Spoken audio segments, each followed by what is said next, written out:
비만대사 수술의 원칙은 우선은 적게 먹게 하는 것입니다. 즉 음식이 들어갈 수 있는 위에 자체의 용량을 줄여서 하는 것이 기본이고요. 그 이외에 흡수도 줄여주는 수술을 첨가를 하느냐 마느냐에 따라서 수술 방법이 결정이 됩니다. 가장 많이 시행되는 수술은 현재 위 소매절제술이라고 해서 전 세계에서 제일 많이 시행되고요. 한 60% 정도입니다. 우리나라는 한 90% 정도가 이 수술이 지금 시행되고 있는데, 그 다음에가 위 루와이 위 우회술이 두 번째로 시행이 되고요. 세 번째가 단일 문합 위 우회술이 세 번째입니다. 그래서 위 절제술과 루와이 위 우회술이 전체 고도비만 수술의 90% 이상을 차지하고 있다, 그렇게 이해를 하시는 것이 가장 편합니다.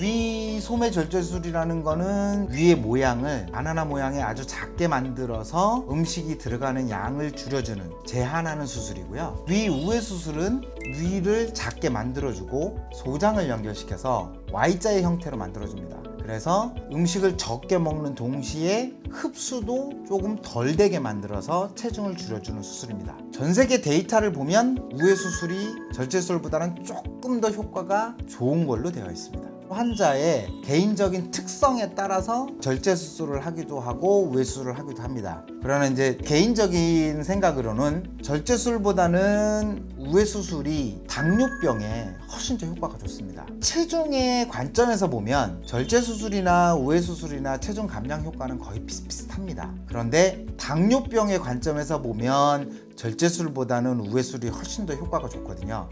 이 환자는 당뇨를 빨리 좀 고쳐야 되겠다 라는 쪽에서는 우회술을 조금 더 선호하는 편이 있고요. 당뇨병이 없는 비만과 관련된 동반질환을 갖고 있는 사람들한테는 절제 수술을 많이 하는 추세입니다.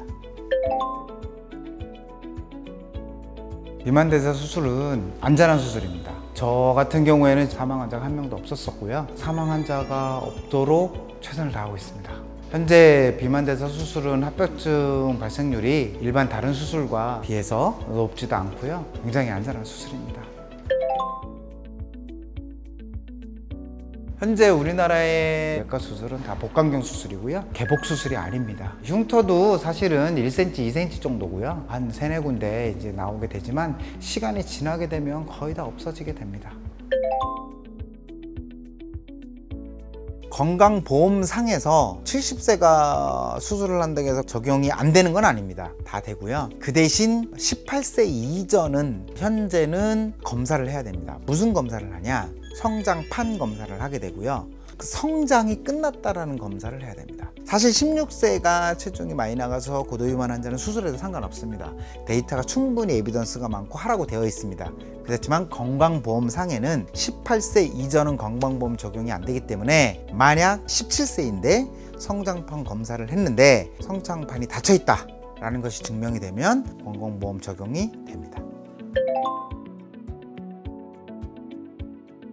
대개는 이제 젊은 사람들이 수술을 하게 됩니다. 우리나라 같은 경우는 보통 30대가 제일 많고요. 일반적으로는 65세 이상인 사람들에서 수술을 할 것이냐 말 것이냐에 대해서 이제 고민이 좀 있죠. 왜냐면 굉장히 수명이 늘어났잖아요. 옛날에는 65세 이상에서 뭐 저런 수술을 하냐 뭐 이렇게 생각할 수도 있겠지만, 지금은 70세 이상도 많이 합니다. 미국도 많이 하고요. 그만큼 삶의 수명이 늘어났다는 소리죠. 전혀 문제 없습니다.